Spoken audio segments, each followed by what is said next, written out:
And then another test with the Titans. What is this going to show you for this team in this stretch? Well, I think, teams that play their best ball in November, December are the ones that usually get to play in January and February. So we got a heck of a schedule ahead of us, but we play them all one at a time. So obviously these Thursday night games are awesome. When you win, you get a mini bye, and then we'll regroup and play a real good Green Bay team next week. Oh, yeah. Enjoy that break, Philip. Thank you. Thanks.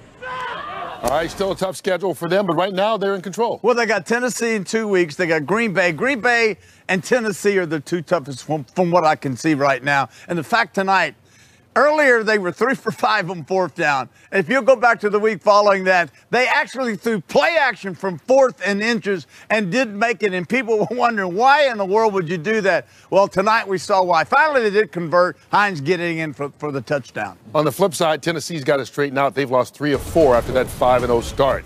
Phillip Rivers and the Colts are now in first place. The top spot in the AFC South now belongs to the Colts. They capitalized on special teams tonight. A huge swing in the second half, so they bounce back after that loss to the Ravens. Now winners of 3 of their last 4. They move to 6-3, and of course move atop the division. Welcome in, everybody, to the postgame show. I'm Colleen Wolfe with Steve Smith Sr., Michael Irvin, and Joe Thomas. This was a game that definitely looked different in that first half. It was all about the Titans. They came out strong, came out fast, and then the Colts turned things around in that second half.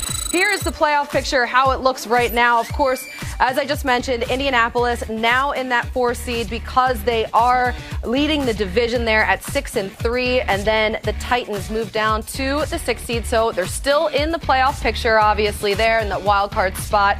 So it was all about special teams, really, in that second half. There was the 17-yard punt by the Titans, which then led to Nyheim Hines' second touchdown of the game. And, of course, the block punt return for the touchdown. Right after that, things escalated very quickly, Irv.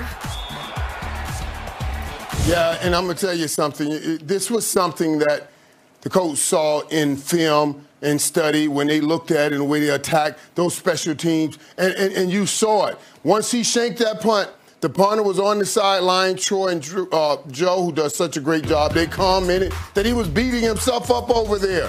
I don't know why he was beating himself up, because when he came back in the game, their coach beat him up. They jumped right all over this, right here, and picked it up. They got something going in film, and it worked tonight. They look good tonight. That absolutely was the turning point of the game for them. But also, Joe, I just thought Frank Reich's aggressive play calling, going for it on fourth down, they converted 3 of 5 times. But what did you think of some of those decisions? Well, I thought Frank Reich was very good as the head coach, making some really key decisions throughout the game. I thought he did a really good job being aggressive on fourth down right from the beginning of the game. As you saw by the end of the game, offensively on third down, they weren't very good. They were 4 out of 12, but getting to fourth down and having the commitment in your offense and the confidence to go for it, they were 3 for 5 on fourth down. They were able to continue those drives and to keep moving the ball down the field. And really, for the most part of the night, the Colts owned the game because they had the ball in their hands, and they didn't punt until just a few minutes left in the game. And so when you're able to do that, it puts so many things in your favor, and your chances of success are so much greater. So hats off to Frank Reich for some of the coaching decisions that he made in the game tonight.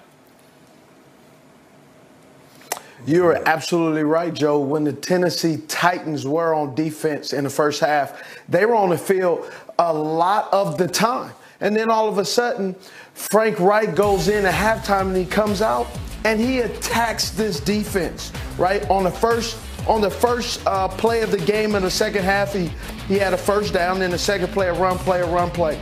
But one of the things that I saw from the Tennessee Titans, that is a concerning thing, is they either had to commit to stopping the run, which allowed or put their corners on the island, which they struggled, or they had to sit in the zone and line up and try to stop the pass, and they weren't very disciplined in the zone coverage. So their back half was a problem. The second level, the linebackers and mainly the corners and safeties, they weren't able to make an impact in the game consistently. And that's what led to the Indianapolis Colts being able to move up and down the field at will and really take the Tennessee Titans offensively out of the game plan that they like, which is run Derrick Henry left, run Derrick Henry right, which just kind of hinting to some things that in some other division in the AFC,